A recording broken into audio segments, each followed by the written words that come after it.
Hi, this is Paul. This is going to be another one of these videos where I use the term public spirits in the title. Now, I don't know to what degree you've paid attention to that. I don't know if it's a term that is used hardly at all, ever, anywhere. But that is, I think, where things are going. We've talked about egregores before.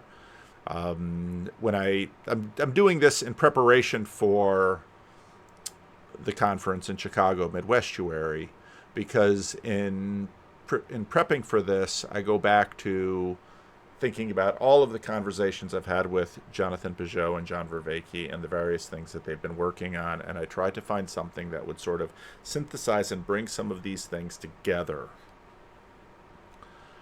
Now we have Rod Dreher and Elizabeth Oldfield and Cale Zeldin, who are going to be with us as well. And many of the conversations, Rod Dreher has been particularly focused on the term he uses, which is used fairly commonly, is re-enchantment. I don't particularly like that term, and I understand why he uses it, because Durkheim, disenchantment, or Weber, disenchantment, re-enchantment, because in many ways the Mary Harrington says we're sort of working our way back through the 17th century, and I think she has a real strong point in that comment.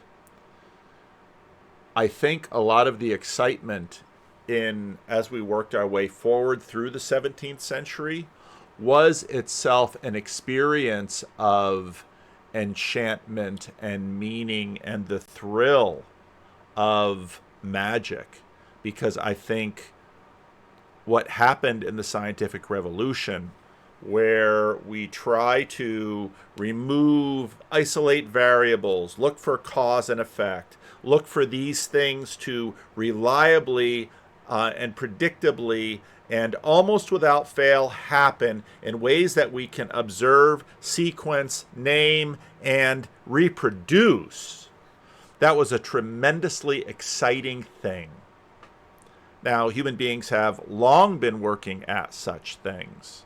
The things that we desire, we try to achieve or obtain or secure. And so what we look for are the mechanisms below the waterline and the practices that we can achieve, obtain, or secure what we want through them. And again, my definition of religion, someone on Twitter today sort of worked on it a little bit. So Barrett Velker says, I love Paul Vanderklay's definition of religion. Being unintentionally ruminating on it lately, religion is the future and how to get there. I usually say religion is what's highest and how to get there. Future isn't bad. That's sort of an adaptation of our current culture. Y'all know how YouTube works. Once you watch something, YouTube wants you to watch it all the time. I just caught the beginning of this, and it pertains. My favorite books in my field, the study of religion. Technically, my master's degree is Applied Theology, the future of American religion. I got my master's degree at Northwind Theological Seminary under Thomas J. Ord, who is an open and relational theologian, if you're interested. But one of the key books in my field was Tara Isabella Burton's book, Strange Rites, which is about the 7 new religions in America. And essentially the concept is that if human nature is basically the same as it's been for centuries, that we're not fundamentally different than people 100 years ago, at least in our psychology, and people are leaving religion, then where are they going? At least in our psychology, which is a tell. Where are they going for community? Where are they going for identity? Where are they going for story? What is Gen Z doing? How are people oriented? See, and I think that's a needless complexification of what religion is. And this is actually my favorite definition of religion that comes from religious scholar Mircea Eliade, who's a Romanian historian of religion and a philosopher of religion. And my favorite definition that I've heard of religion is that religion is how you orient yourself in the cosmos. And of course, that's not a bad definition. That's a pretty good definition. I don't think it's necessarily far from my definition, but religion, I think, focuses us up, which does in fact orient, and so we have an up and a down. Where's I going with this?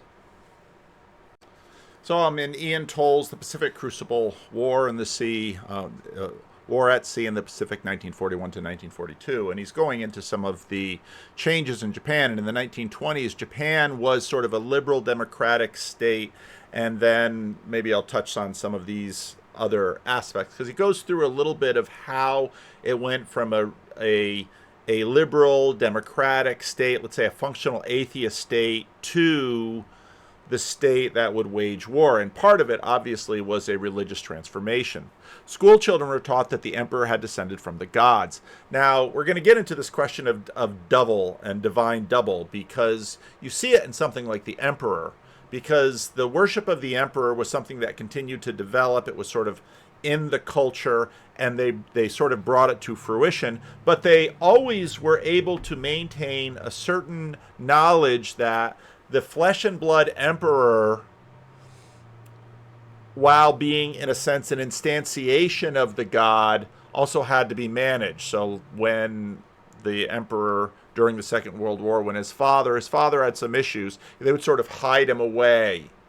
In other words, and you see this also obviously with monarchies. So you have this question of personhood, because again, in a very flat modernist reading, this just makes no sense. And you can understand why deconstruction happens, where you meet the emperor. In order to see the emperor as a god, it's going to take a little bit of culture, and it's going to take a lot of culture around you. So school children were taught that the emperor had descended from the gods, and that his divine blood ran in the veins of all his subjects.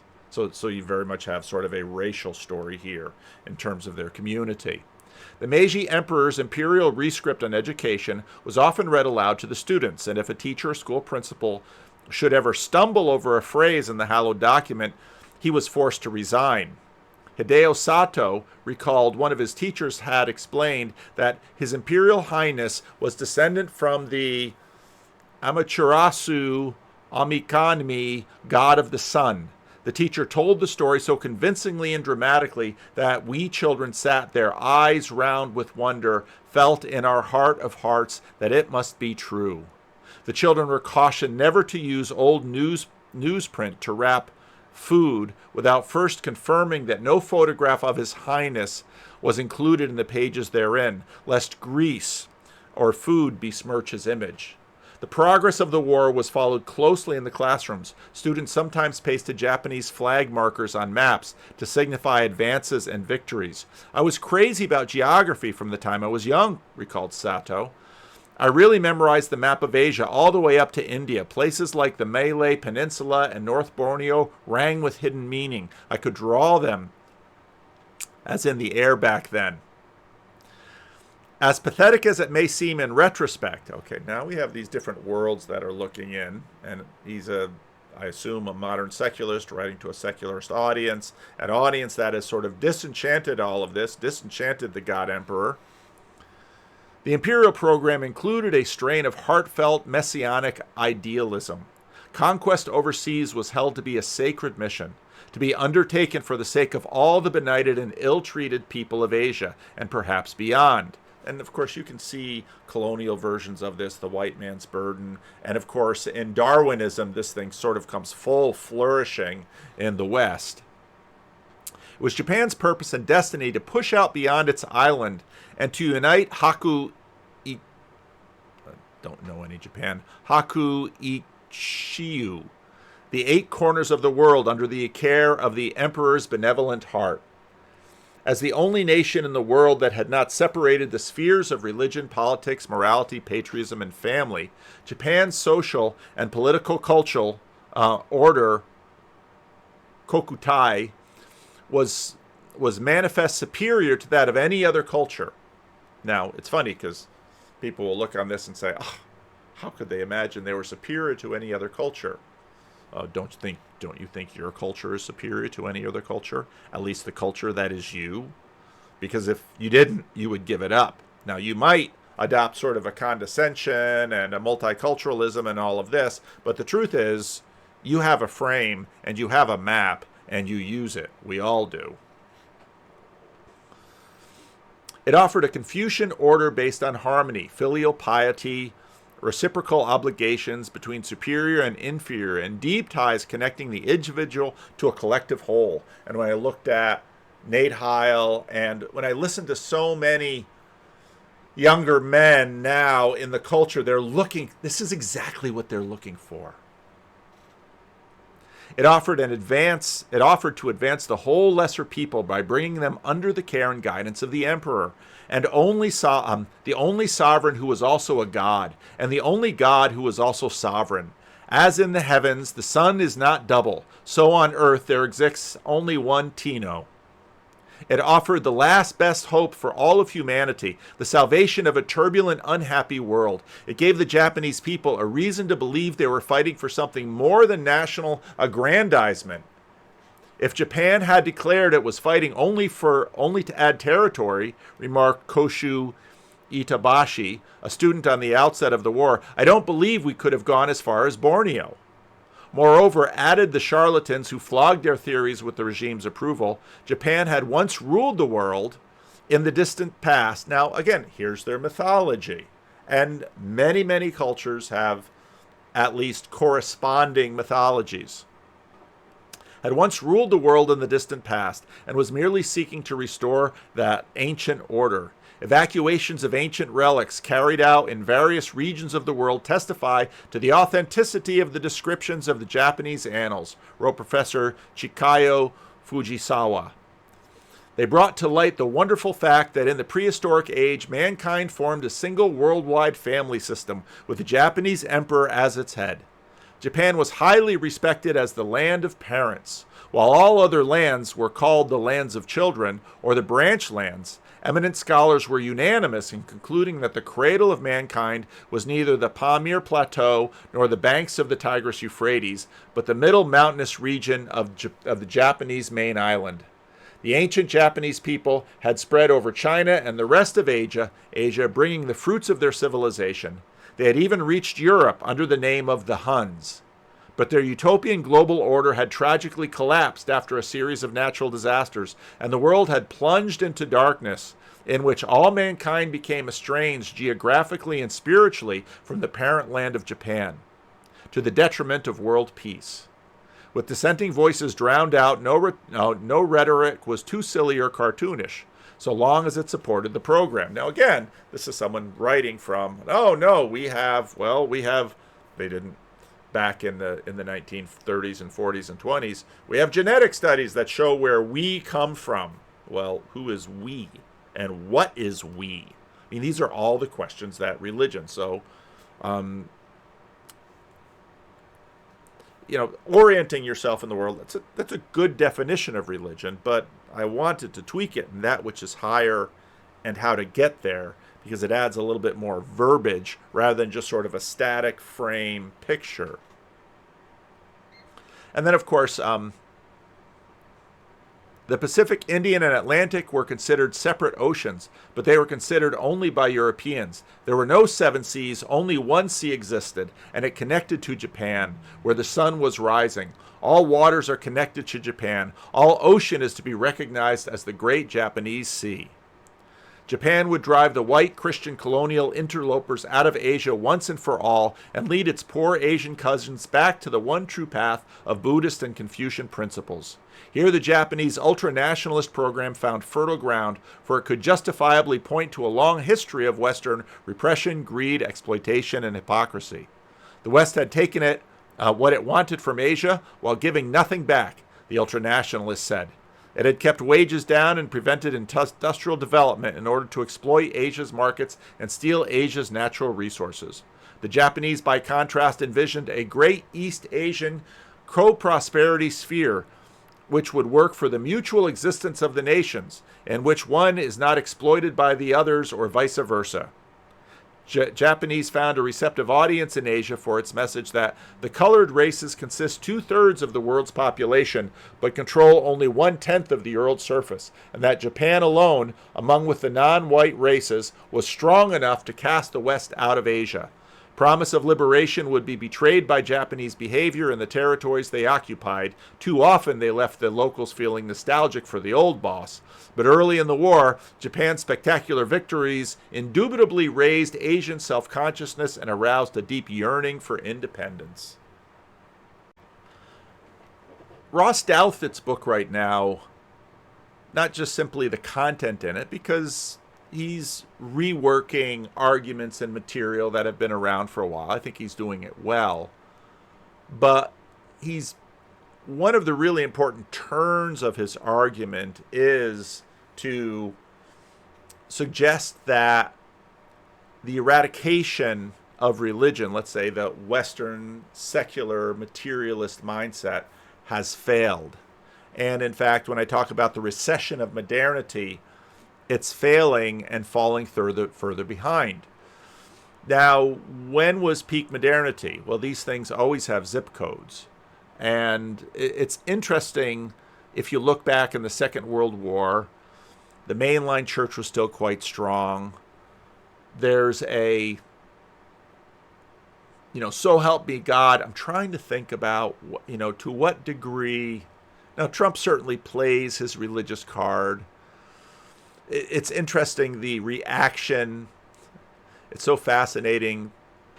The theonomists, the post-millennial Calvinists that can regularly be spotted in Washington, D.C., just make great press because they're the troglodytes who must be banished. And they're always sort of trotted out as reason why, we have to keep religion down. And of course, Rusty Reno and the strong gods and that whole narrative is around. But Douthat's argument comes from below. He basically says these things aren't going away. And despite the fact that for probably at least 50 years, we've had a fair amount of cultural suppression and repression on what Rod Dreher would call re-enchantment, the tide seems to be once again going the other way. Right. Yeah. So you mentioned the sort of the persistence of miracles and supernatural encounters, near-death experiences. I have desperately wanted to believe in an afterlife since I was a kid, and I spent like a sleepless year, maybe, terrified about what happens after we die, as some kids do. And I think I still do believe in an afterlife, but I also wonder if, and always catch myself like, is this my brain engaging in the kind of motivated reasoning and wish casting that our brains tend to do when confronted with existential angst about what happens to us? And I've always wondered if sort of the most obvious explanation for some of these near-death experiences and visions is that kind of our brains doing that. And I've known people who are not religious at all that after a loved one passed away had a vision, had a sort of one of these experiences. People that I never would have expected. People that I had a close friend pass away when I was in high school, and her mother, who was upset with the Catholic Church and had sort of fallen out with the church and wasn't religious, like had this experience right after her daughter died that was incredibly hard to explain. And for all these years I've thought about that, and I'm like, it sounds like I want to believe that that's exactly what happened. And then I'm like, I wonder if deep in the consciousness of her own mind, she just wanted that to happen. I can't, it's tough to tell. Yeah. I mean, I think people underestimate how commonplace those kind of experiences are because they are not part of the formal, educated elite script of American culture. I think people, including people who have those experiences, people will be like, well, something totally bizarre happened to me, but of course this doesn't normally happen. And I think if you read about not just sort of accounts of people who have had loved ones pass, but accounts of people who work in hospices, for instance, who are sort of around dying people all the time. There is a lot of raw material of human experience, right? Before you get to literal near-death experiences, that a pretty straightforward reading of it is that death is not the end, and people have that there's sort of a liminal zone, and when people die, people close to them or around them have experiences of stuff sort of effectively crossing the liminal zone. Now, is that potentially, as you say, the result of the human mind is really intent on not dying, right? We have a pretty strong Darwinian incentive to want ourselves to continue, and just a basic human incentive to want our loved ones to still be around. And I think there's some segment of that material that is, sort of could be explained in those terms, or in terms of, sort of hallucinations that you might have, as your mind is, as you're approaching the threshold of death, right? Like people seeing dead relatives when they're in the last week of life, which is a very, very common thing. I do think the scale of these things among people who do not hallucinate under normal conditions. One of the books that I quote in my own book uses the term hallucinations of the sane to describe a lot of these phenomena. It's like people who are not mentally ill or not schizophrenic or not prone to any kind of experiences having these very discrete experiences that cluster around death and so on, right? I think you need a little bit more than just wishful thinking to get to that. You need some sort of like brain hallucination generation module that we've evolved, right? Okay, so maybe. And then when you get to near-death experiences themselves, where people, die, are sort of clinically dead and are resuscitated, there, I think the evolutionary explanation gets pretty challenging to make, because these are people who, especially in like the prehistoric past, would have just died, right? Like it's not like there were hundreds and thousands of people in our prehistoric African environment who were dying outright, having their hearts stopped, and then coming back to life to tell their stories, right? Like that was just much, much rarer. It's happened occasionally, but the experiences that we're talking about are these incredibly rich, detailed experiences that are not described as being like dreams or hallucinations. They're described as more real than real. They tend to be associated with dramatic changes in people's life perspectives after this experience. People, certainly report big shifts in worldview and theological perspectives based on this stuff. And so an evolutionary explanation has to be like, well, it was advantageous for people to have these experiences, even though they never would have reported them to anyone, because someday far in the future, we'd start resuscitating more people, and then people would want to believe. I don't know. It's hard. It's not, again, as with all this stuff, I would not say that you cannot come up with a materialist explanation for these things. One argument is that, people only have them when they're already revived, right? That like the brain constructs it after you've already been revived, right? Maybe that's how you get to an evolutionary explanation. So people who die don't have these experiences. It's only once you've been brought back that the brain is like, all right, I've got to retrofit this. Maybe. But I think put it this way, it's really easy to imagine a world without any of these things, right? Like you can pretty easily imagine a nice materialist cosmos, all just, atoms whirling around. Consciousness is basically an illusion stapled onto people for some evolutionary reason. And, you start resuscitating people from the dead, and because there's nothing there, nobody reports anything, right? There's none of these things exist. Or people come back and they're like, yeah, I had a crazy hallucination about a guy on a unicycle and my dead mother and so on. That's a really easy world to imagine. And if we lived in that world, Richard Dawkins and everyone like him would have a really strong point against, religious weirdos like myself. But since we're in this world, I think the religious weirdos get to at least say, hey, you got to give us a point here, right? Like if it was 1875 and we were saying, all right, in the next 150 years, we're going to get a lot better at bringing people back from the dead, what do you expect to happen?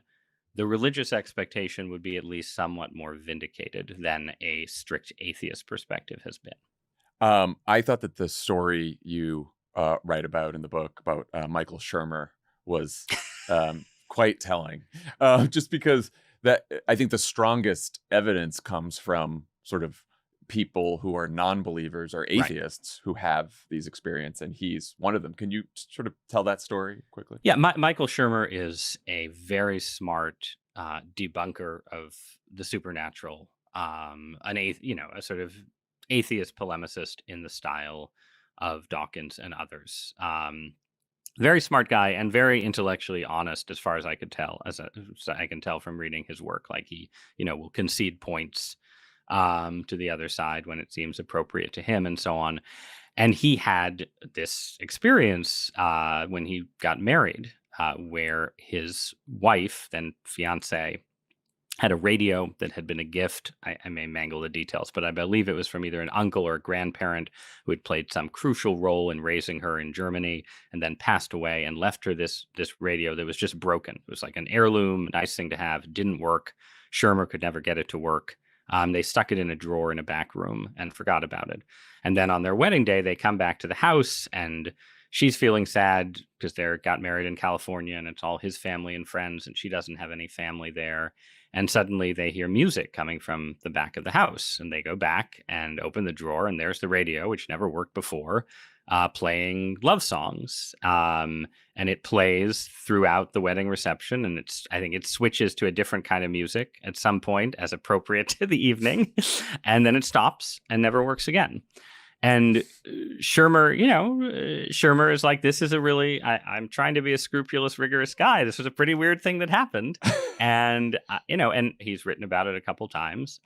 He hasn't sort of concealed it. And he at one point he tries, you've seen Interstellar, right? Mm-hmm. So Interstellar, the Christopher Nolan movie, has this, this idea of like, I forget exactly how it works, wormholes or time, people in different dimensions communicating with each other. And, Matthew McConaughey and his daughter. And so Shermer is like, well, from a materialist perspective, maybe there is a multiverse. And in some other version of the multiverse, my wife's relative found a way to communicate his love to our version of the multiverse. And my view is that once you're making that argument, yes, you could just say there's probably a God, but that's and again, this is the reality is that there are plenty of people who go through an entire life, 80 or 90 years of life, and never have anything super weird happen to them. And I've had friends who've read my book and have been like, this is really interesting, but nothing remotely like that has ever happened to me. But stuff like this does happen, in fact, a lot to a lot of people of no religious background in particular. And it just, you want to have a theory of the world that makes room for it, because again, it has persisted in secular environments without the church telling you to believe in these things. And it's just part of what it means to be human, is that weird shit happens. I think the other reason, I have been wary of fully believing in an afterlife is because that means that things could also go very badly for each of us for all eternity. And that is a terrifying thought to have in our brains. I've heard a lot of your interviews about this book, and you inevitably get to demons and the problem of evil. And then everyone kind of wants to move on. But I do wonder, I wanted to ask you about it because I wonder if it's an impediment for some people to becoming religious, sort of that, and whether it's conscious or not, just sort of that fear of the evil, of demons, of what it would mean to believe in an afterlife where, you're damned to hell for all eternity. I don't know. How do you think about that? I think those are separate questions. People have supernatural experiences that are not just a nice radio playing at your wedding kind of thing. People have some weird dark experiences. And when people have experiences like that, or know someone who've had an experience like that, they that I think is often a push toward religion. It's like, okay, if something spiritual and negative entities is how, like, if you read the psychedelic literature, people will talk about encounters with negative entities. What should I do when I have an encounter with a negative entity? And I think it's natural, if that happens, not everyone does it, but to say, hey, maybe I should go to church. Maybe the Catholic priest has a little advice to give here. Hell is different. there's a difference between believing that there might be malign spiritual entities out there and believing in eternal damnation. And you can believe in one without the other, right? You can think that in the end, hell is empty, even the demons are reconciled, but also think that, right now they exist. But yes, I think that the idea of punishment, and especially eternal punishment, there is a sense of relief that people feel, especially people raised in a religion where that's a really strong point of emphasis, that feel in putting that aside. And you can see this in, the great anthem of the modern age, right? John Lennon's Imagine is a song that, to me, as a religious person, I always listen to it. I'm like, what the hell is he talking about? This is not, it's like, why is it great if there's no heaven? Why is it great if above us is only sky? This sucks, man. But clearly there is a sense, there's like a weight that some people feel taken off them by the idea that, like, in the end, your choices are not that significant. If you fuck up your whole life, it's bad for you, but you'll die, and the story will not have to continue. You won't have to carry, your chains like Jacob Marley, right? All the way through eternity. And look, I'm not a universalist. I think that it makes, given the religious premises I hold, you shouldn't assume that nobody goes to hell. At the same time, it is really hard for me to believe, as a nice modern person raised in liberal environments and so on, that like 80% of human beings go to hell, or the kind of things that are associated with certain forms of Christianity. Right. So I sort of move back and forth between views on how far to go with that. But yes, some people find a kind of relief in the idea that nobody is watching them and judging them. Definitely. Now, the issues that get brought up, Douthit is tending to focus, at least in this particular interview, on the afterlife and, let's say, near-death experiences and things like that. But these things just don't go away. And part of the reason I'm using the word public spirits is that religion is increasingly mattering more and more. I played the Kate Thomas interview with Elizabeth Oldfield not very long ago, and her assumption is that, well, the leaders of the world are involved in this. And again, you can read C.S. Lewis's That Hideous Strength, which very much sets this up. And a couple summers ago, that was sort of the hot book going around, because you get the sense that it's only sort of normies in the middle who are sort of maintaining the suppression.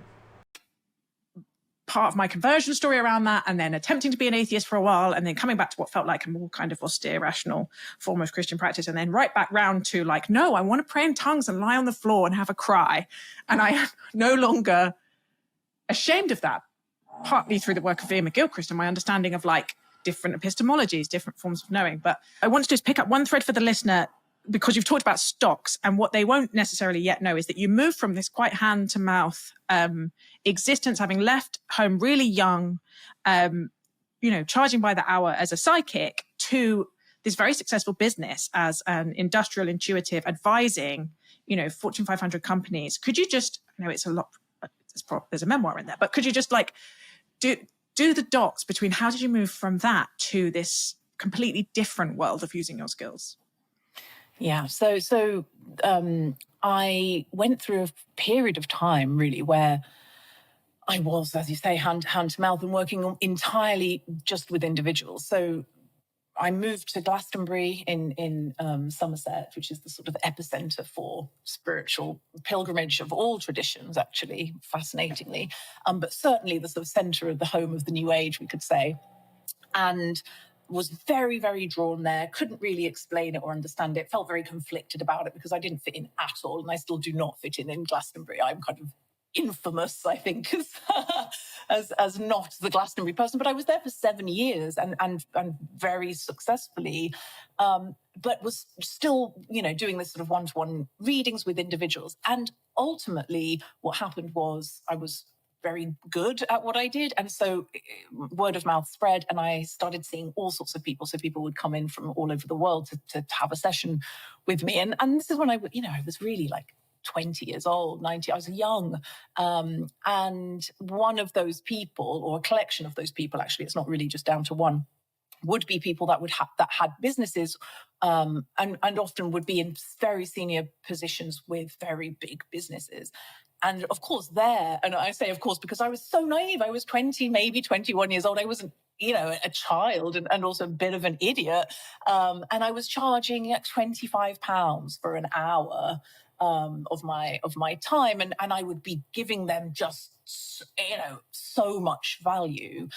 And they saw that. And so basically what happened is that they sort of plucked me out of that and were like, okay, how can we use this? How can we use this? They didn't care. This is the thing that I think I would like everybody to understand about industrial intuition, is that most of the concern and the anxiety about the epistemological validity of psychic work is really held by the middle classes, right? It really is. It's like those of us who have a sort of enough understanding of, knowledge and philosophy and natural science to kind of have questions, but not enough of an education or an understanding to actually deeply question why we think we know what we think we know.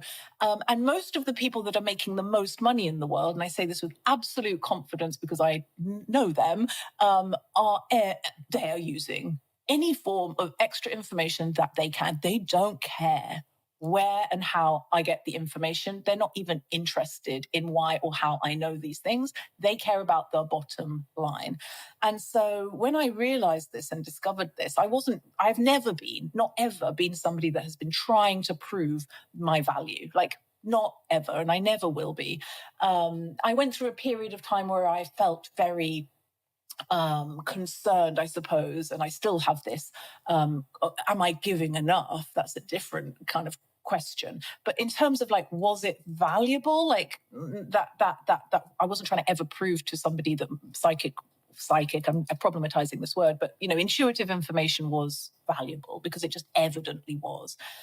And so I had these clients that then, wanted to work with me to find out how they could use me as a resource. And so for a period of time, and by the way, I basically don't do this anymore for a collection of political reasons, and also I don't need to. But I would work with large corporations and with their board of directors. So I would have one member on the C-suite, so that's the, top level of management. I would need to work with somebody who had directorial control, i.e. they had the capacity to make decisions and choices. And I would sit with them, they would be my handler, and then I would do my work. That is to say, I would close my eyes and access the cloud, bring it down into the knife, and give them data. That's how it really ultimately would be. And then they would use that data, and then they would make more money.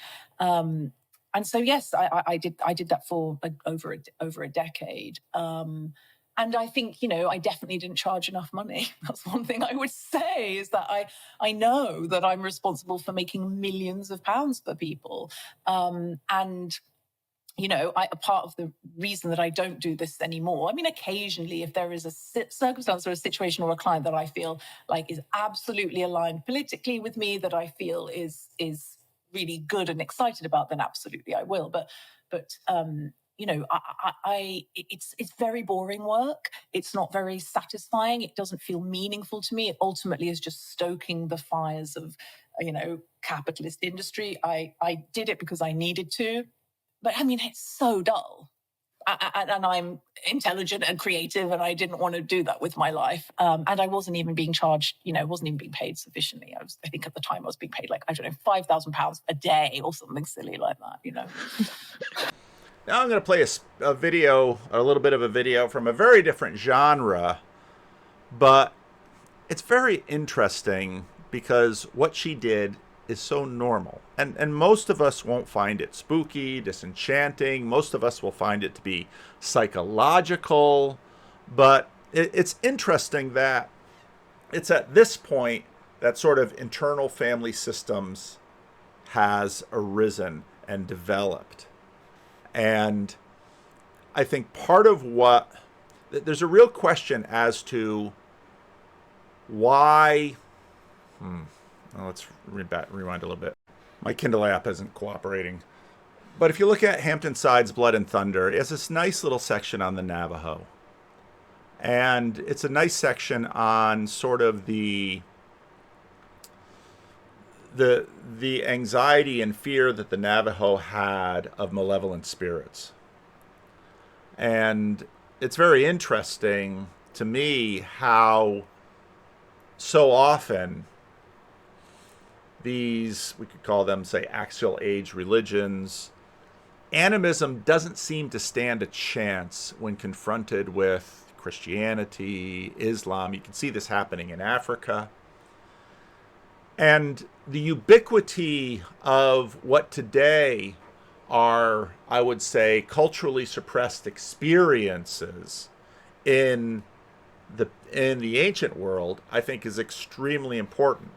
Now, the conversation that John had with Charles Stang, I thought was really important for this entire conversation. Well, let's clean up things a bit. Stang quotes a book from a David Gordon White called, a very clever title, Diamonds Are Forever. And let's just play the clip. A few years ago now, David Gordon White wrote a book called Demons Are Forever. Demons Are Forever. So obviously punning on diamonds are forever. And it's spelled Daemons. So that is the old transliteration of the Latin transliteration of the Greek, which preserves the original diphthong die in daimon, as opposed to what we, the English version of this demon is downstream of it. The obviously English demon connotes not an intermediary being for most people, but an evil spirit, which is what happened when Christianity kind of had to confront what these beings were. They collapsed it into a demon. We can come back and talk more about that. I want to talk about David Gordon White's book Demons Are Forever, because he argues, and he's, for those of you who don't know his work, he's written a number of books on South Asia. He describes himself as a kind of Eurasianist historian of religion.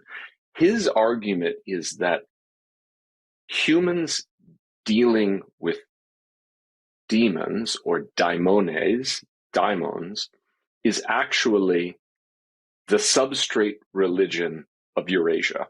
Oh, that interesting. Is what, and that what we call the world religions are kind of like waves on this basic deep current, which is demonology, which is why he says diamonds are forever. Basically, they've always been there. We've always talked to them. Sometimes traditions or religions are less amenable, less open to them. Witness Christianity, but that essentially that is what human religiosity is in the areas he's an expert in. And I thought that was a wonderfully provocative hypothesis, and also clearly then throws open the doors on the phenomenology. Yeah. If in fact this is in fact the deep layer, then of course we're going to see very different accounts of how and when people make contact with these beings. I understand he's sort of doing this as Eurasian studies or whatever he called himself. But did he offer any, and I mean this not in the non-pejorative sense, did he offer any speculation, any theorization about the ontological status or nature of these? I don't recall that he does. I think, I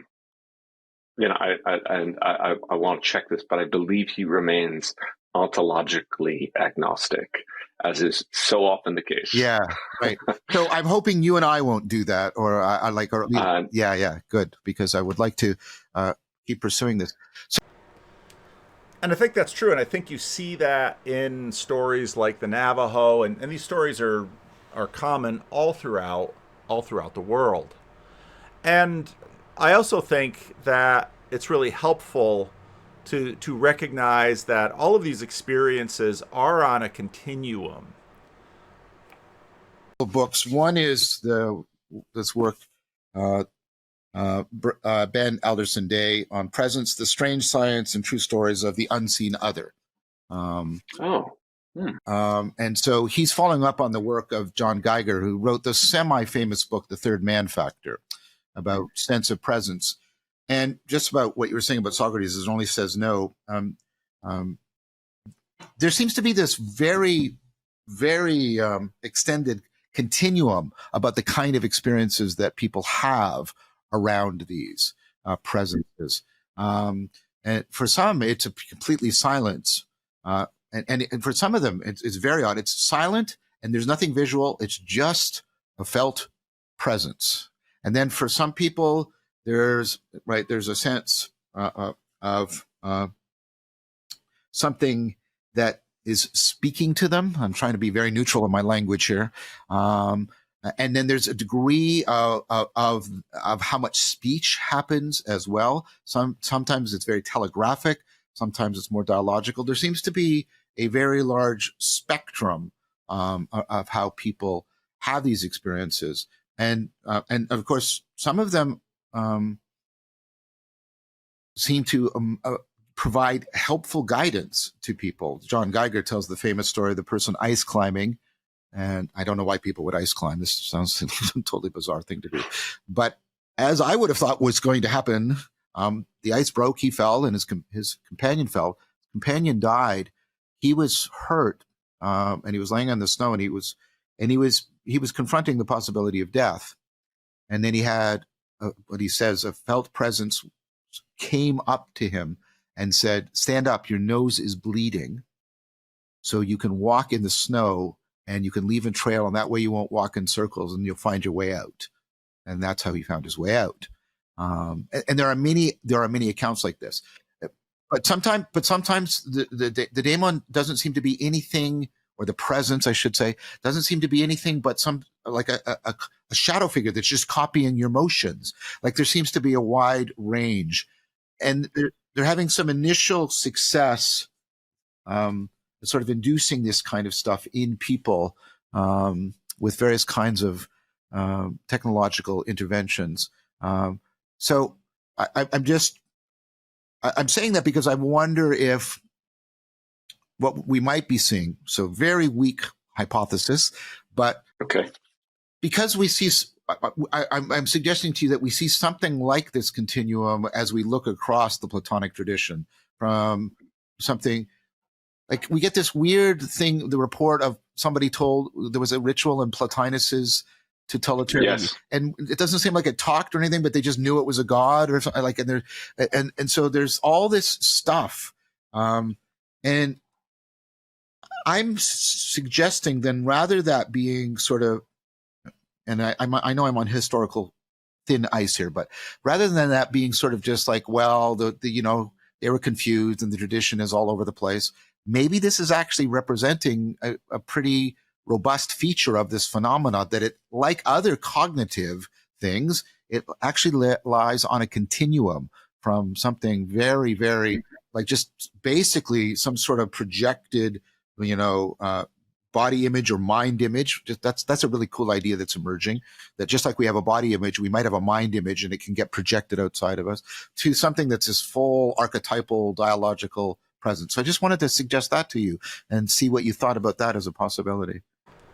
But in many ways, you have to sort of fit this whole world together, because it has to fit within our map. And, another theme that I've been pursuing for a long time is that this question of, I mentioned before that for Newton to discover his theory of gravity was, in a sense, enchantment, because he was being connected with that which moved the universe. And so I don't know that enchantment, disenchantment, reenchantment is necessarily the best framework. in this next section, it's a fairly long one with John and Charles Stang, but I think it's an important one where they really sort of get down to mapping and say, okay, well, what does this map look like? I want to just flag that we can talk through today, but also signposts for where we might go in the future. So I'll return to Corbin in a moment, but first, your interest that we are open to the ontological. Yeah. Okay. I'll come back to that. Another is the fact that in your phenomenology of the daimon, you have the specificity of Hermes. Yes.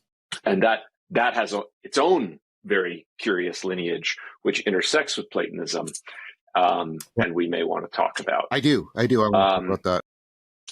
But let me just I'll take your invitation with Corbin that will invoke both the ontological and the hermetic, which is to say, Corbin was interested in this. You could say he, not unlike David Gordon White, he had a theory, a hypothesis he built out over the course of his career that these kinds of encounters with the daimon are signs of a much broader, in fact, universal feature of reality for humans. Yeah.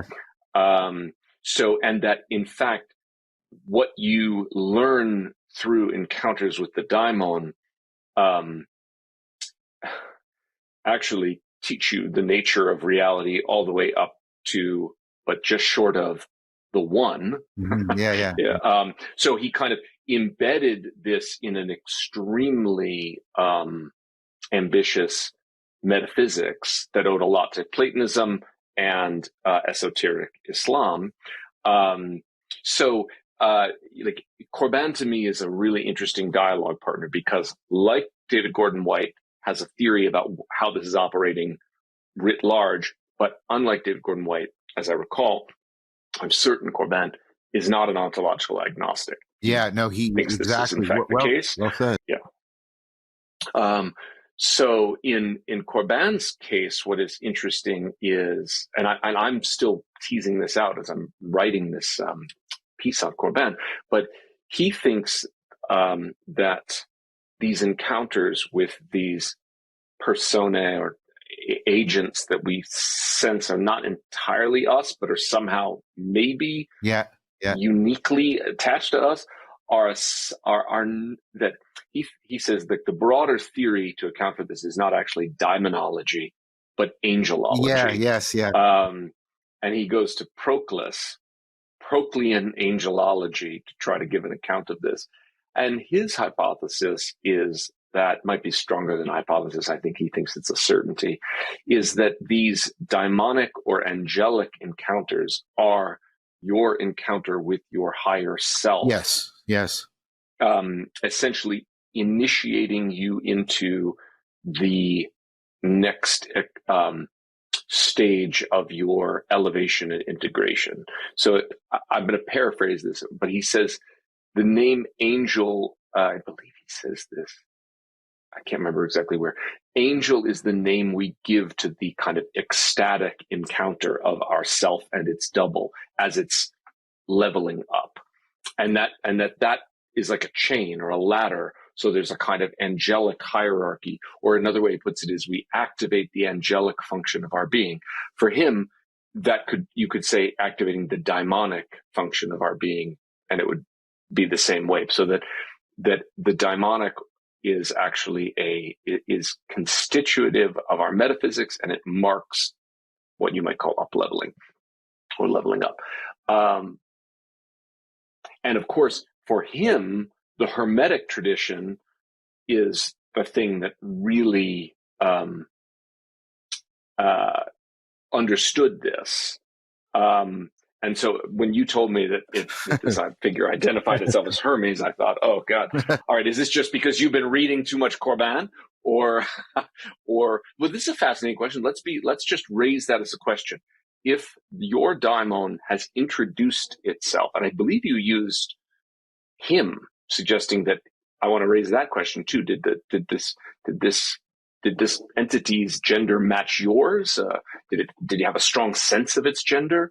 Maybe we just raise that question for a minute. Yeah. Well, okay. I'll address the question, then I want to come back and and we both know Thomas Cheetham, and I, because I got from him the idea that for Corbin, in a Neoplatonic kind of framework, there, it's not just humans that have an angel. There's everything is participating in a more divine reality in some important way. So it's not even a species specific, if I can sound scientific, species specific phenomena. Now back to your question. So, and this has been something that's very recently, even like today. Initially, so for me, talking doesn't work. It doesn't catch. And I only have middling sort of mental imagery, visual imageries. I'm not Jung. And this is one of the advantages that IFS has over some Jungian practices, because Jung's practices tend to sort of default to inner mental visualization. And we now know there's that's a Gaussian distribution with a nice fat tail of people, right, who don't have very good imagery. So things like active imagination don't do very much for them. But IFS, and I want to give credit to Schwartz, because he seems to, I think, I might be misremembering, but I think he actually says this was his phenomena. So he started writing, and that works for me. I write dialogically. Like I'll put H for Hermes, and then I put J for John, and I write. But what's been happening, to your point, is in addition to writing what Hermes says, and Hermes has asked me to keep extending this, I also do descriptors, like almost like stage in parentheses, like he's laughing right now, or he's like stage direction descriptions almost. And it's because of that. And that was almost from the beginning that I started doing that, and that has grown and become prominent. And I also had, so I hope this doesn't, well, I had one visionary experience of Hermes very early on that reinforced me to take this practice up. So I was not just in the practice, and I was not just sort of doing this, inner outer dialogue kind of thing. I was in my bed and I looked over there, and there was a figure, kind of like, and Thomas would love this, kind of like an amalgamation of the Greek Hermes and the Christian Michael, bronze, armored, and glowing, and visionary, and clearly, and I'm not making any, I hope, any sexist claim to it, clearly male to me.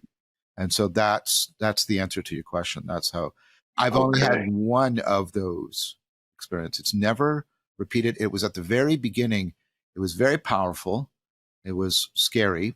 It was not I was stone cold sober, as people like to say, right? There was nothing, I was not in any kind of debilitated cognitive state.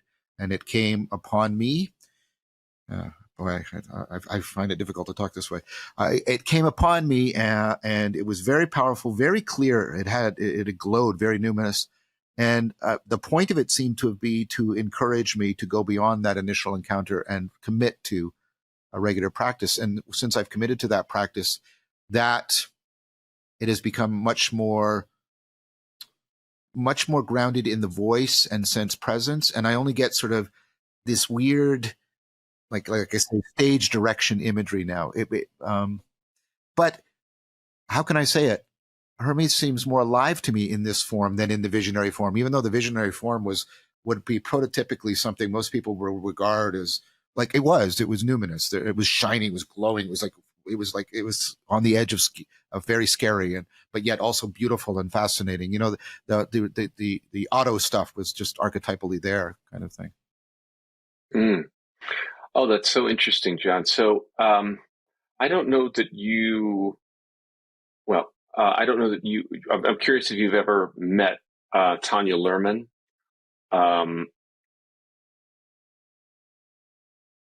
There she. Okay, right. So that's the other book. That was the other book I was going to mention, and her third way in which things are real, which overlaps with I think it's converging with the argument I've been making for transjectivity in a very powerful way. But so the answer, I haven't met her, but I've studied her work.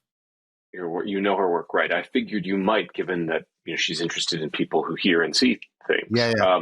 One of the things that the first time I met Tanya, she told a story at which she has subsequently told in public. So I feel free to share it. That when she was doing her, I think it was fieldwork on her second book, where she was working with pagans in Britain, she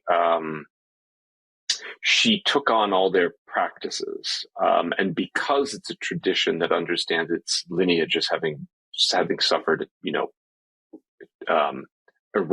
interruption. So the practices are very hard to reconstruct and attenuated, to say the least.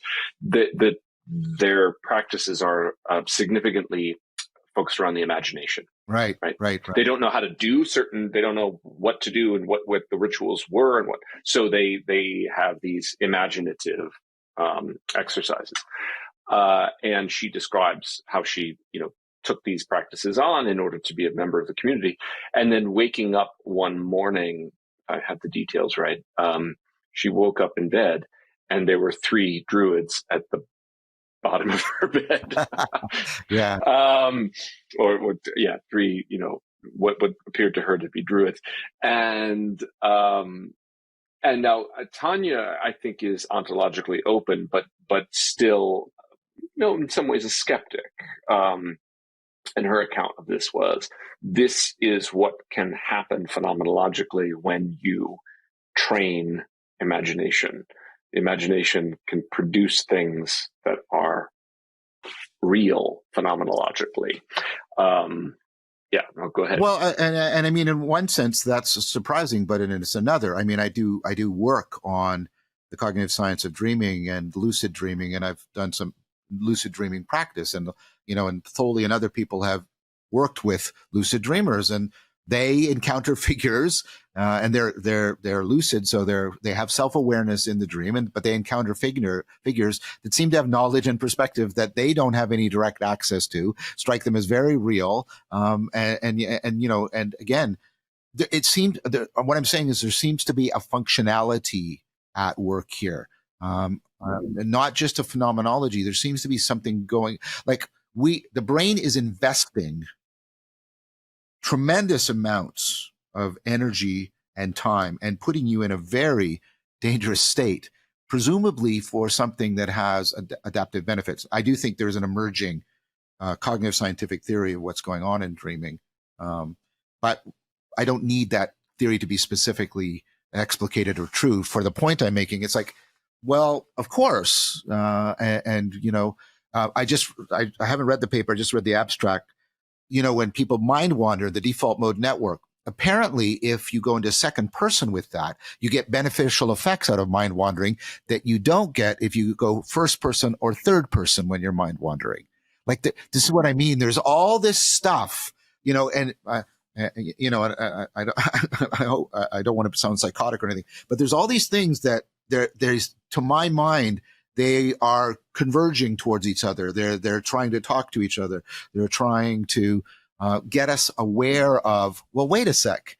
Like, what is that? Is it that weird to encounter figures that seem to be in us and out us and have alternative? I mean, we do, and every night to some degree, and you can Jung seems to have been right. I don't know if there's been any deeply rigorous work on this, but everybody I've talked to about this who does any dream journaling, there's differences between these everyday dreams and then these big dreams in which you meet these kinds of personages in your dream.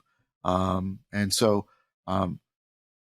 then of course the work that, so what I'm saying is it doesn't surprise me that if Lerman was taking up these practices, that she would have this kind of experience. In fact, I'm going to be a little bit provocative. It's kind of odd that we should be surprised about this. Like, what is it about us given what we've been talking about what Gordon White is proposing, and the fact that she's getting these, and she has similar.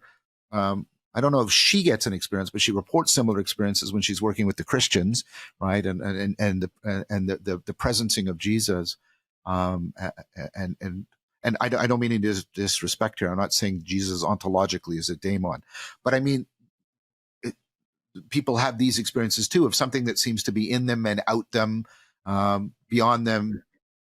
And so I'm just wondering about how you would square all of that with what I think is an excellent point you brought up from Corbin. And you and I have talked about this. And of course, you wrote your wonderful book, The Divine Double, around this idea that the daemon or the angel is in some sense our aspirational self, our divine self, our future self, maybe not temporally future, but ontologically future, if I could play with that metaphor. And I know, I mean, that's definitely the case for, so I've been, Raf's work, the guy who did ally work, the person whose work I took up to do this practice with Hermes. He's seen Sophia. He's had dialogues with Sophia. But see, the things like the Druids, maybe we're back to this continuum thing again.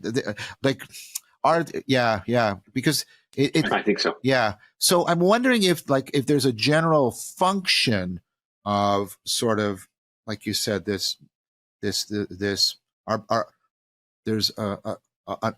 some kind of access to a reflection from our better self. This language is so useless, but it can vary from being like really profound and insightful to being. Hers sounds sort of middling to me. There's Druids there, and okay, what do you do with that? And then to, like I say, to people who just there's people who report, I have a presence behind my left shoulder. It's been there my whole life. Do you talk to it? No. Does it do anything? No, it's just there. Stuff like that.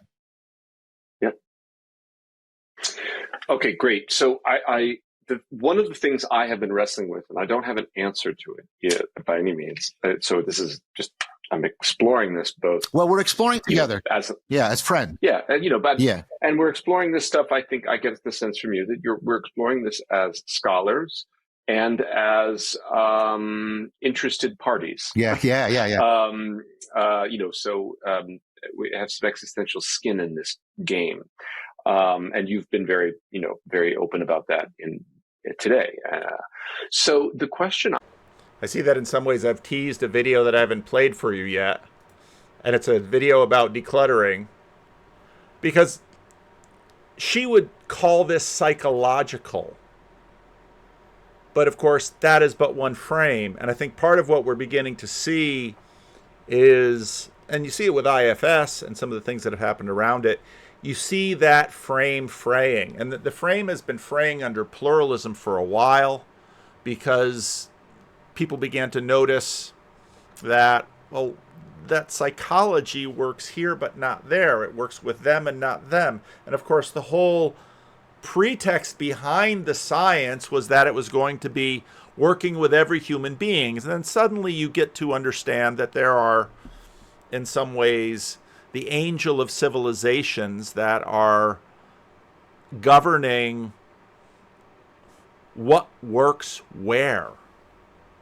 One of my favorite things to do as I'm going through these whole decluttering ideas is to remember to talk to myself. I am my very best friend and my biggest critic. And so if those two things are true, then I know that I have my best interest at heart. But sometimes my brain can make up these crazy ideas about why I should keep things that I'm not using, because in the future, something might happen.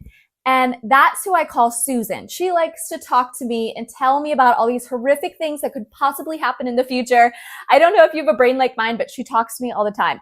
And I have had to learn over the past 6 years of decluttering how to talk to her nicely, but also firm, and remind myself and her that we are a team here. And if we want to live with less, if we want to live with things that we love, but we don't feel like we're drowning in clutter anymore, then we have to be realistic about the amount of clothing in the amount of things that I can keep up with. I call that my threshold. But once I go past my threshold, I no longer care about what clothing I have anymore because I'm honestly not wearing it because I don't even remember that I have it. So would I pack it? No, it would be at the bottom of the barrel. I'm already saying a few things as I go through here that honestly, I have just made the wrong decision about for myself. But today, in the whole thinking of would I pack it, did I pack it on my last camping trip? If the answer is no, then I know for myself and I can talk to Susan and say, hey, we didn't pack it. Here's why. And this is why I continue not to wear it even to this day. So this is going to go, even though she's cute, I just never wear it. I love the idea of the laundry rule. I love the idea of if this was the last thing in my closet, would I put this on and be happy? Because it challenges because it challenges our whole idea. It challenges our brain. Susan, she's telling us, yes, we have to keep this. We have to hang on to it because what if, or in case, or if I get those jeans that look good with that top, one day I'm going to wear it. But that's really how we become people that have closets full of clothes and we're throwing things out and yet we're never happy with any of the options in our wardrobe. So I really loved how she had named this other part of her Susan. And she talks to Susan and she relates to Susan. And now for her, she's not going into this deeply. She can talk to Susan whenever she wants to. But there's a way in which Susan is real and other ways in which Susan isn't. And this gets into, I think, what John and Charles Stang were really getting into. So you'll have the object, the subject, the objective, the subjective, the transjective, and the intersubjective. And so John is saying, well, these are 4 realities. Well, yes, but they're also, let's say, because realities, as John, I think, as very fittingly argued, are comparisons. And let's say in a Neoplatonic framework, there are levels of realities. Now, it's really easy to succumb to, let's say, over linearity with these comparisons, because what we see in the world is that there are lots of different levels of realities that are happening all around us. Now I want to play a long section from, I thought was one of the most interesting conversations that John had. And this is with, John is, poor John, for a guy who's basically an introvert. Peterson basically says this to him, heck of a thing to happen to you, John. A guy who's fairly shy, kind of an introvert. Now he has this dynamic and this reality, and I'm not doing any favors, pointing to it. But part of how I use YouTube is because in my pastoral life and my church work, I can't talk about people. I can't talk about characters and people I know and their experiences that they have. I can generalize. And again, I think that Douthat's observation is correct, that we basically had suppression on the culture. And what's happening is that suppression is being released. And that's going to happen in a whole bunch of different ways. And to eyes like Ian Tolles, writing from the posture of where he stood, looking at the worship of the emperor, well, this is just ludicrous. Wasn't ludicrous to the nation. Now, part of what happens in wars is that wars themselves are exorcisms. And this is a very old story. Because, again, you can read The Religion of Israel about what the Bible doesn't do overtly in the way that you can see Israel's neighbors do overtly, but the signs and wonders to get Israel out of Egypt, these are clearly exorcistic in that the Lord is defeating the gods of Egypt. Wars do that. And one of the things that happens in the Second World War is that certain gods get defeated and other gods come to the fore. And that's what we're dealing with now. So this next clip, which is a long clip, but I think it's one of the better conversations because on one hand, John is talking to maybe Christians like me, and he's sort of got to worry about, what's coming over his shoulder. Well, maybe one of the things that's interesting in watching the development of this is that listening to how John tells his story and to whom.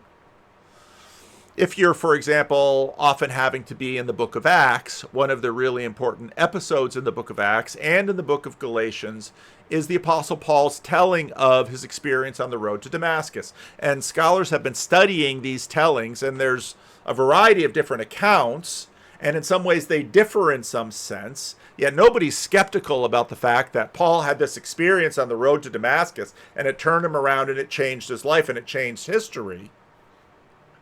But the tellings are all different.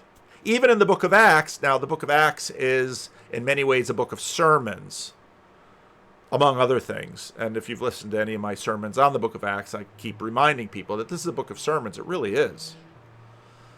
But Paul sermonically tells that story in different ways. And so this is the way he tells it to Charles. I'll start by just sort of reminding people the context from my end, and then Charles, you can start to scaffold around it from the Platonic framework as you see fit. So I have been, the larger context is I have been taking up a bunch of practices in conjunction with the study of Theurgia, and Greg Shaw's work has been enormously helpful on that, and his new book on that, comparing Theurgia to Tantra, has been additionally helpful. And within that, I was doing things like Lectio Divina, etc., and other imaginal contemplative practices, rituals. And I was at the same time exploring IFS, both for personal therapeutic reasons and also because it struck me as a way of bridging between current psychotherapy, the Jungian corpus, and this idea of the imaginal at work within Theurgia. And while I was doing that, I was talking to various parts and having a sense of the self and all that stuff. And I've got a lot of IFS videos out there with a lot of people, so you can look at those. And Seth Allison actually did IFS on one of the videos, and we went through it together. He did it on me or with me. I don't know what the correct preposition is. But in one of these sessions, I had an experience in which a numinous figure interrupted, as if from off screen, came in and sort of pushed all the parts that I was working aside, not destructively, just, no, you're off stage right now. I'm center stage, and you're going to pay attention to me and talk with me. The figure, upon questioning, named himself as Hermes. And then I have since then had an ongoing dialogical practice with Hermes. Just did it today, for example. This has been challenging for me, not in the sense that I find it difficult. And that's not true either. I mean, because of my fundamentalist Christian upbringing, there's parts of me that still find this a very challenging thing to engage in.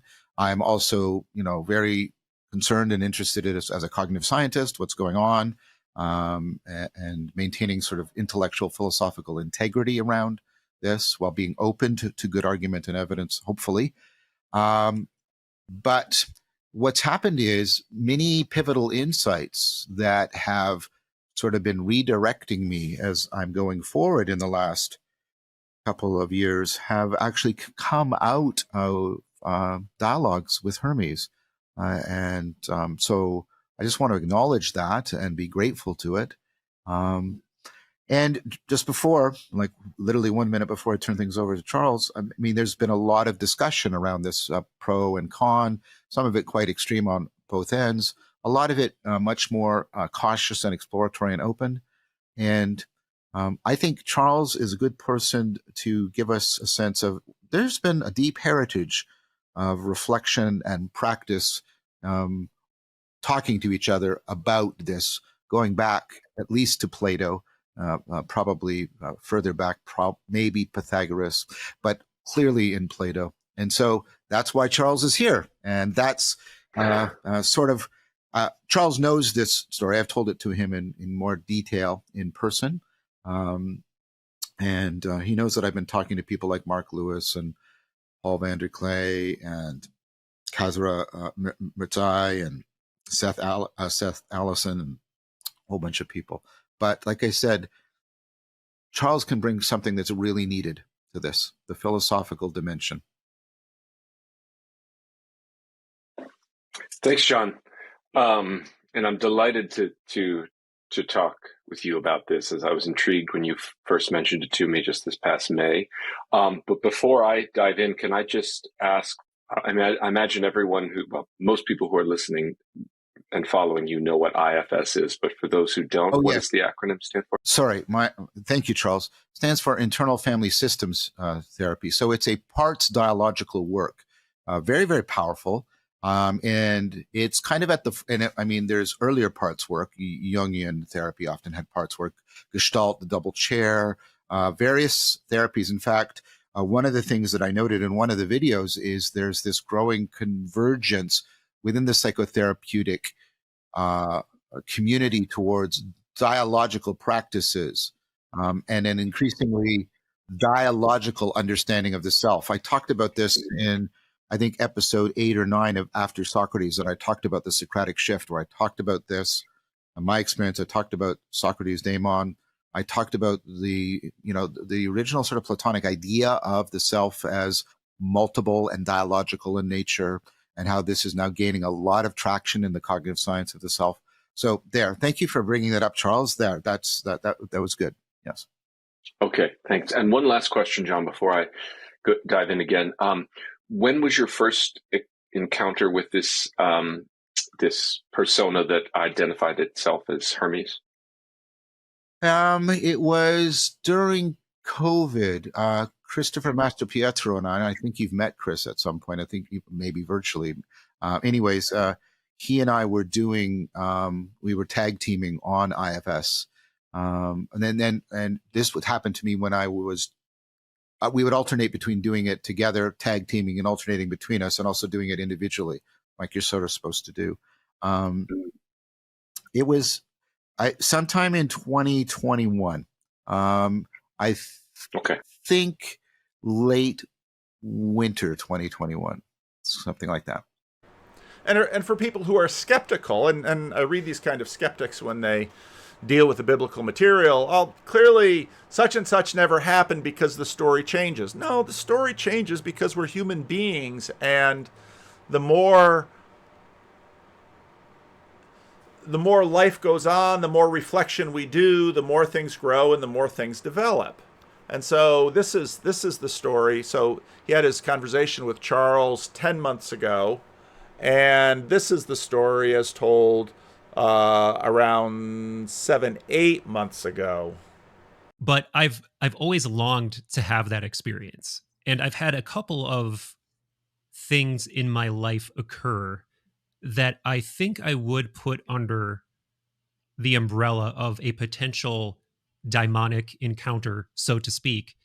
But at the same time, as we were kind of starting to discuss just before recording, in the wake of any of those somewhat destabilizing experiences, integrating that experience and understanding that experience and allowing it to grow roots into your life beyond the experience, like that's a whole new negotiation. So before I ramble any further, please share your experience, because there's so many things about that experience that really, sent some pings down my spine. Well, yeah. Well, let's do that. I'll share the experience, and then I also want to bring in some of the ways in which we can put it into a larger system of reflection that will allow us to sort of ontologically integrate it in a way. And I want to try to walk a balance here between it being extraordinary, but not necessarily like supernatural or something like that. I'm not, I don't have quite the right category. So, and that's not because, or not solely because I have a theoretical axe to grind. I mean, I have my biases like everybody else, and I try to I don't pretend I don't have them. I try to get them I try to be honest about them and let people examine them. But I also think I'm being true to Hermes by taking that stance. Hermes has been not resistant, but he's been coy about me trying to peg down his ontological status. Rightfully so, right? Yeah. Yeah. So what had happened? So I was doing a version of internal family systems therapy with a very dear friend of mine, a co-collaborator on my book, Chris Mastropietro. And so IFS, internal family systems theory, is parts work. I'll get into that in a sec, but it's unique in that although you can do it with the therapist, it's also expected and intended that you also practice it on your own or practice it on your own with another person. So Chris and I were taking turns where one of us would be the person in the practice and the other one would be outside guiding. And we were going back and forth. And you know, when you do something with somebody like that who's dialogically committed, and it was in the depths of, COVID, and so, there was a lot of sociality is getting compressed into these very, few relationships that we decide to bubble and so on. And so it was very intense, very powerful. And then I was doing a lot of work on my own at home where I'm writing out, talking to various parts like Schwartz recommends and other people recommend. That's an important point, by the way, because for many people, they don't have Jung's visualization. And so sort of active imagination versions of Park's work don't work for them. So I was doing that and I was in the middle of writing something. I was talking with a part, and then I'm just going to describe this phenomenologically and narratively, and then we can later reflect on it philosophically, scientifically. A presence came in, and it wasn't in my head. It was sort of that in-between space that the parts are in. They're not just in here. They're not in the external world. They're what I call that transjective space. They're there, right? A presence comes in, and it was like sort of swept aside everything else and said, no, put all that aside. You're going to address me now. And it wasn't like imperious, but it was powerful, right? And it had a numinous presence to it. And, and I said, well, who are you? I just thought it was another powerful part. No, this isn't a part, right? I'm Hermes. Yeah. And I was like, okay. And I was sort of like, what is this going to be about? And it was like, I want to enter into a relationship with you. And that was, and of course, part of me is just scared and scared in different ways. I'll try to be really honest here. I'll spill my guts. Part of me is worried that I push things too far and I'm losing sanity, right? Another part of me, because I was brought up in fundamentalist Christians, thinks I've somehow confronted a demon, and I and all those things that they warned me about, all that meditation opening me up to demonic forces, turned out to be true. I'm sure there's like at least a percentage of people in the comments who are going to reassure you that that's definitely what you've done, and you need to, Yes. Well, what I can tell them is I took that seriously. I'm enough of a scientist to not jump into any one of these hypotheses, but neither did I reject any of them. I said, okay, I'm going to hold these and I'm going to test them. That was my initial attitude. And then what happened is I was relating this to another very dear friend of mine who's a Jungian and practicing psychotherapist, Anderson Todd. And he said, oh, that's the ally. And he pointed me to Raff's book on ally work. Many people have had this experience.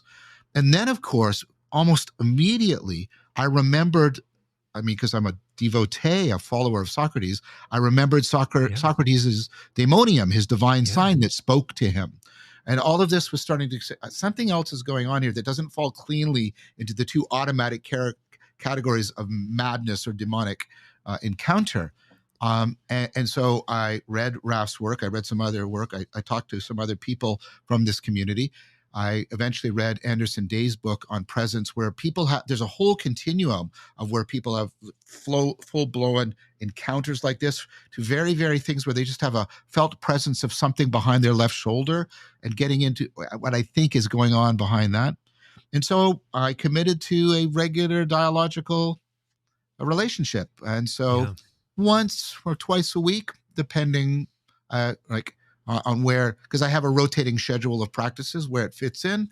I put, after I've done meditation and other things, I sit down and I open up and I write it down, and I have a dialogue with Hermes. And he has been tremendously insightful. And it's also the fact that he is in some sense learning, taking shape as this goes on. And very often things come out in those discussions that are they're orienting for me. They're very, very helpful for me. And then I've had one very powerful visionary experience. I was going to bed, and this was near the beginning when things were very, and Hermes is initially this powerful archetypal numinous presence. He's become more sage-like and less sort of shockingly numinous, less abstract, more and more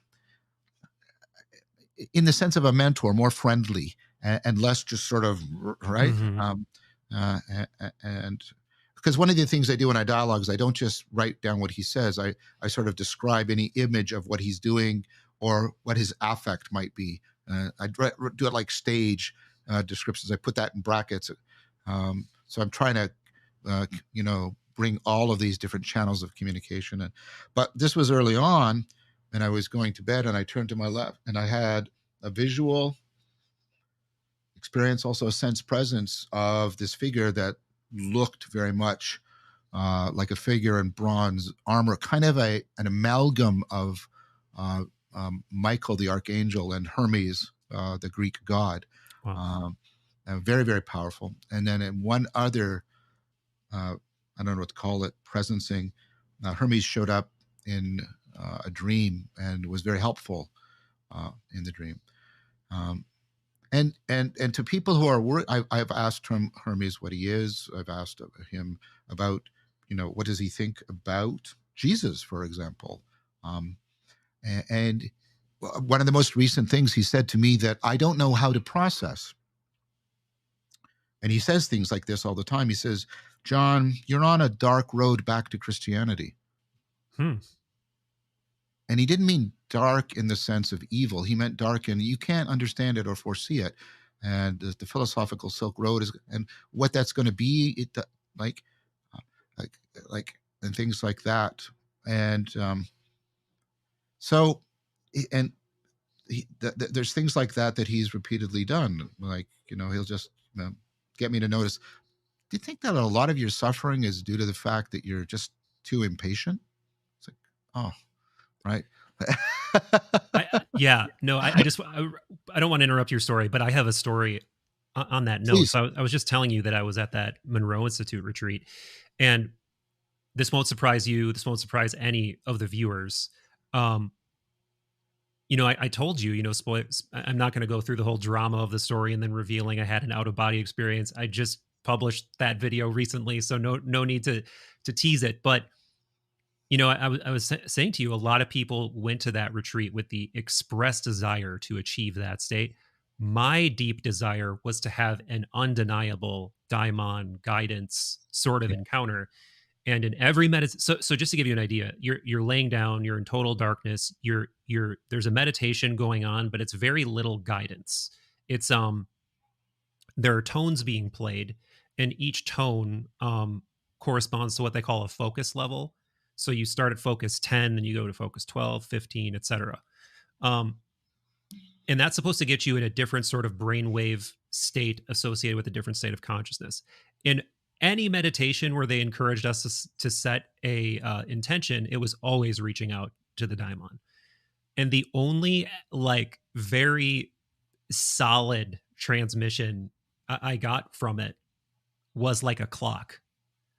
And I right away was like, okay, you're telling me to be patient. Like you're telling me at the right time. Like that's when it will happen. Like you can keep asking, keep asking, keep asking, but things will happen at the right time. So when you brought up that point about how much of your suffering is about being impatient, I related to that right away. That moment replayed in my mind. Yeah, thank you for sharing that, Michael. I mean, it's interesting, and so as I was doing this, I was reading more about it. I was doing more about sense presence, third man factor, people who have encounters with supernatural beings. This is actually something that's being studied by cutting edge cognitive science, and people who hear voices and who are not psychotic, and it turns out that we suffer from a tremendous ethnocentric, historically generated bias. We think this sort of monological, monolithic, what Charles Taylor called buffered self, that's sort of locked inside here, and that we somehow are separate from it, but are it, and we have the keys to it. It's a very mixed up image, actually. But the point is, that's actually not even the norm in our population, and it's certainly not the cross-historical, remember the divine double from ancient history, or cross-cultural norm. And then as you start to get into the cognitive science around the nature of the self, the dialogical nature of the self, the dynamical transjective nature of the self, and a lot of stuff I was talking about aspiration and the divine double, it starts to that I don't know what to call it, that phenomenological shock starts to be integrated with a sort of broader fundamental re-inhabiting of one's sense of self, which is not itself just a theoretical move. It also carries with it a tremendous amount of perspectival and participatory phenomenological identity transformation. Yeah. And just to zoom out again on this idea of the daimon and how pervasive it is throughout cultures, or some version of it. The other night I just did a live stream where I was centered around this topic of the daimon, like from a number of angles, historically, looking at it psychologically, looking at it through the lens of like contemporary esotericists who are trying to have like an experience much like you. There's just so many different angles to look at it from. And what, like, a really interesting stress test on any spiritual or philosophical idea is how well does it thrive across lenses. And the Yes. daimon thrives incredibly well. Like you can look at it psychologically, you can look at it as a literal spiritual presence. You can look at it through a Neoplatonic lens. The Zoroastrians had an equivalent idea, the Favrashi. And it's just one of those things that it's like, it's almost as prevalent as the idea of like having a soul or something. Like it's right next to that idea in terms of cultural prevalence. And while that may not be a litmus test for like ontos or something, it implies that it's at least deeply psychologically rooted in the human understanding of the self. And of course, I'm not limiting it to that by any means, but I really pay attention when I'm, I'm definitely letting my perennialist bias show, but whenever I come across very similar ideas across cultures, it's really hard for me not to be like, pay attention to this. Yeah. So, I mean, regardless of perennialism, I mean, it's just good scientific practice when you notice something that's cross-contextually, cross-culturally, cross-historically invariant, that points to the strong probability of some important principle, causal relation pattern at work that needs to be more properly explicated and explored. I'm not taking a stand on your perennialism. I think it's just good to take note of that, regardless if you're a perennialist or not, because it's just a good indication. That's why, for example, flow was such a powerful thing for me, and I've continued to do so much work on it because it is also something that's cross-cultural, cuts across socioeconomic status, gender, all these kinds of things. People report the flow experience in the same terms at the level of detail. So there's something universal, something important going on there. Totally. Yeah. And so So zooming in a little bit more on your specific experiences, how easy or difficult is it for you to contact this? Is it like a channel that you can just turn to at any moment and it starts Yeah, communicating? Or I could do it. I could sort of. I'm not going to, because it wouldn't be right. But I could start talking with Hermes wow. right now, right? Because there's been, like I said, and I there's level. It's kind of like when you live with somebody. Like I live with my beloved partner Sarah, and there's things you just sort of say to each other in passing, and you have that kind of connection. And that's on and you're with each other, but only in that sort of, we're with each other. But Yeah. that's the background for, and now we're going to sit down and we're going to really deeply connect. That's my experience of Hermes. He's on that same continuum for me. And the thing is, you see, and this is the thing that's hard for people to get, because people are still going to come at this from the monological. Well, he's either inside you or he's outside you. Yeah. The thing is, I want people to understand that Hermes, and he and I talk about this repeatedly, he sits right on that paradoxical place we called self-transcendence. He sometimes calls me his brother's son, which is this weird way right, which is that Hermes is me, that is the other than me, when I'm transcending beyond my current me. If that tracked as a sentence for you, he's the other that's me in self-transcendence.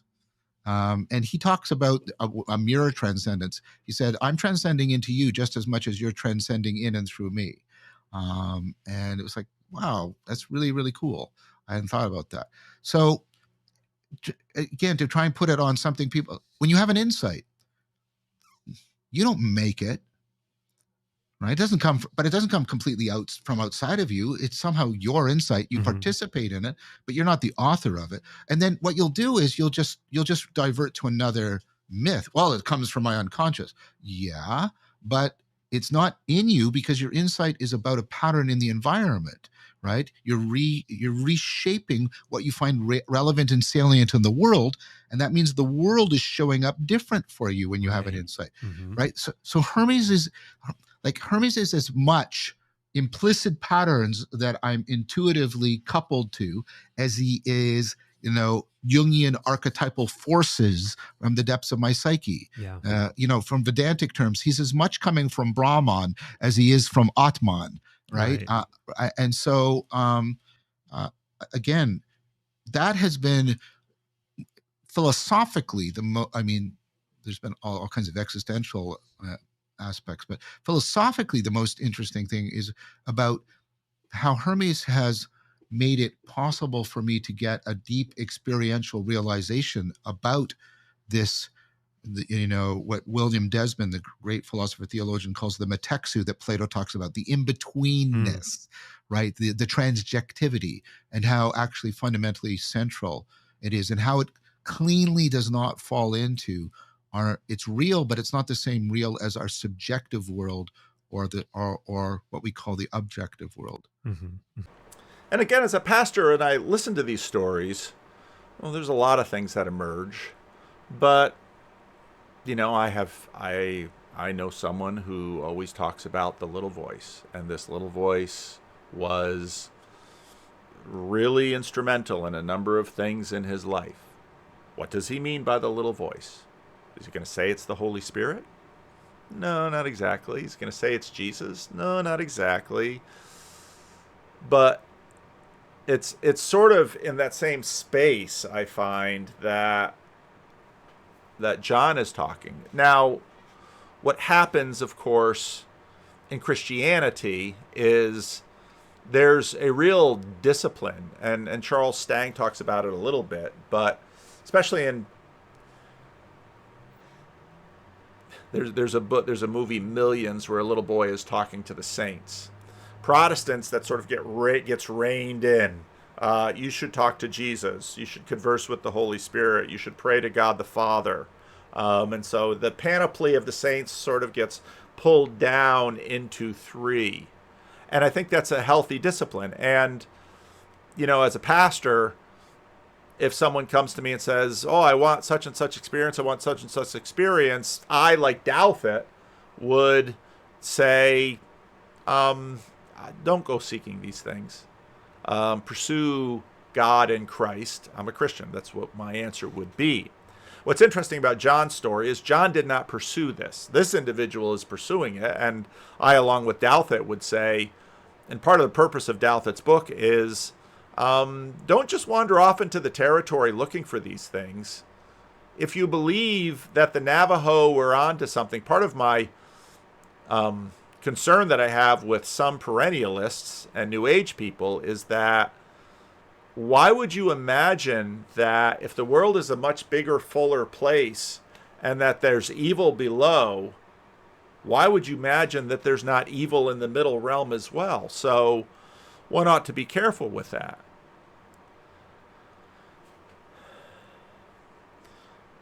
But it's also really difficult to know exactly what we're dealing with. And now as modernity sort of recedes, and as this sort of heavy blanket gets taken off the culture, I think we're going to be talking in different ways. And that's part of the reason why I'm using this term public spirits, because in a sense, the spirits are becoming public again. One of the things I wanted to talk a little bit about, but forgot to put in at this point, but I'll mention it. As I was working on this, did you ever pause? Now, if I say the word hermeneutics in my social religious context, people would understand it as rules of interpretation. But because I'm doing all of this, it occurred to me that that word that we have, hermeneutics, comes from a Greek word, and that Greek word comes from the name of Hermes.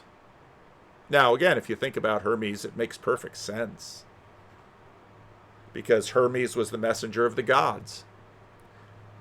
Now, in my tradition, and in a lot of Christianity, right, hermeneutics are rules of interpretation. And part of what was hoped for in the modern period was that if we could have the Bible and have rules, then we could arrive at certainty. And I think part of the reason for the recession of modernity is that, along with new atheism, along with the kind of rationality that John very regularly critiques in his pivoting of the definition of rationality, that project has failed. While there certainly seems to be a domain where little cause and effect materials sort of work, a big part of what's happened downstream of Jordan Peterson and in all of these conversations is that we recognize that, in fact, the universe is quite a bit more complex, and the story is quite a bit more complex. And this sort of brought me back to John Calvin's Institutes. Because John Calvin is an interesting theologian in that many have noted he seems to not really treat the Holy Spirit a lot in his Institutes, and he seems to get to him late, while others, a lot of the people who taught me in college and seminary, would say things like, well, John Calvin is the theologian of the Holy Spirit. And you'd be like, why? And it's because if you look at, and you can read B.B. Warfield, you can read John Frame, you can read Carson. I mean, these are conservative Reformed theologians. Later in the Institutes, Calvin again discusses the Spirit's testimony, this time in relation to individual faith and assurance. Calvin developed the doctrine in more detail than Luther did, turning into the centerpiece of his Christian epistemology. In his Institutes, he sharply denied that the eternal and inviolable truth of God depends on the decision of men. On the contrary, the church itself is founded on the writings of the prophets and the preaching of the apostles. Although sufficiently firm proofs are at hand to establish the credibility of Scripture, we ought to seek our conviction in a higher place than human reasons, judgment, and conjectures, that is, in the secret testimony of the Spirit. Calvin denies that this doctrine leads to what we would today call subjectivism. He opposes those fanatics who forsake Scripture for alleged new revelations of Scripture. Word and Scripture go together, so that the Scripture is recognized in its the Spirit is recognized in its agreement with Scripture. Now, did this suddenly dispel conflicting schools of interpretation of the Bible? No. But as we saw before, neither did it dispel different ideas that people have in churches about what the Spirit is saying to the churches. And that goes from the New Testament on down. So now whenever we say hermeneutics, it's going to be interesting what sits in my mind. Because why? Why do we call it that? So we'll see. We'll see.